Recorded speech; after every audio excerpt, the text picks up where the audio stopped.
This is the Shabbat before Tisha B'Av. Tisha B'Av is a day of reflection and memorial for the two temples in Jerusalem that were destroyed, first by the Babylonians and then by the Romans. Many Jews still observe this as a day of fasting, although they have layered meanings to it. For instance, to include it as a day of reflection for all the Jewish suffering.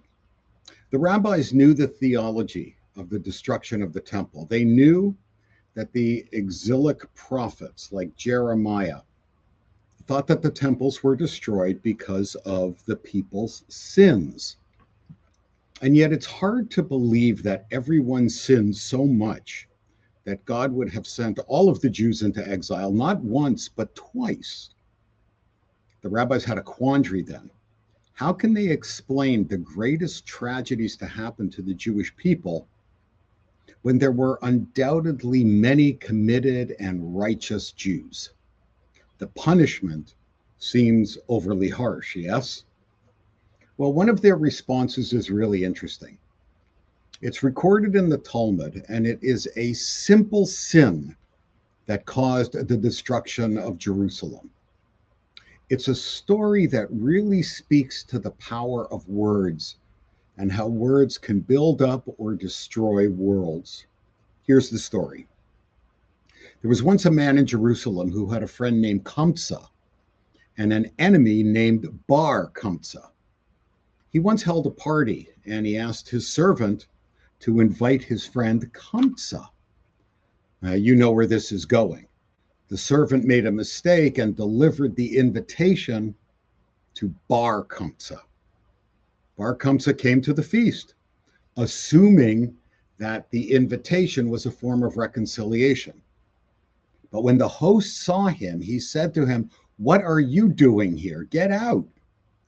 Bar Kamsa was mortified and embarrassed, and he pleaded, "Since I've already come, let me stay and I'll pay for whatever I eat and drink.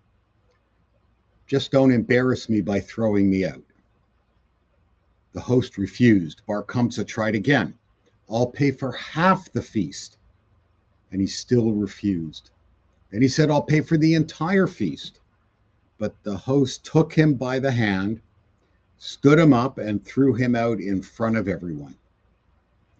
Bar Kamsa looked around at the room and he noticed that there were several sages present, and none of them said a word to stop the host or defend him. He thought to himself, since the rabbis are sitting there and saying nothing, it must be that they approve. And stung by this silence, Bar Kamsa went to the Roman government and he slandered the Jewish people.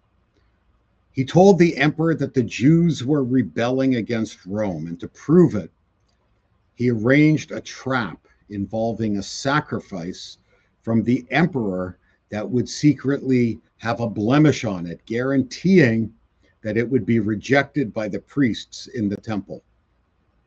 The Romans would then read that rejection as an act of open defiance. The rabbis, seeing the danger, debated whether to offer the blemished animal anyways to avoid provoking Rome, or whether to banish Bar Kamsa himself to stop him from informing further. Well, Rabbi Zechariah ben Avkolos objected to both proposals, and so neither was done. And yet the damage was still done. The Romans got mad, thinking that there was going to be a rebellion, and angry that their gift was rejected. All because nobody spoke up for Bar Kamsa at the moment of his vulnerability and embarrassment. Our rabbis pointed out that this story is the essence of what is called sinat chinam, baseless hatred. That was the root of the destruction of Jerusalem. Not the Romans, not politics, but a feast where one man's humiliation was met with silence of people who could have and should have spoken up, but didn't. It's a fitting thought for the Shabbat table before Tisha B'Av. because it's less a story about villains than it is about the cost of quiet moments when somebody should have stood up and said, enough. Speaking for justice, for our communities, staying aware of what's happening is this lesson for this Shabbat. Speak up for justice, defend the vulnerable, comfort the bereaved. You never know. You might be paying it forward, and you might save your community, your society, and maybe your very nation.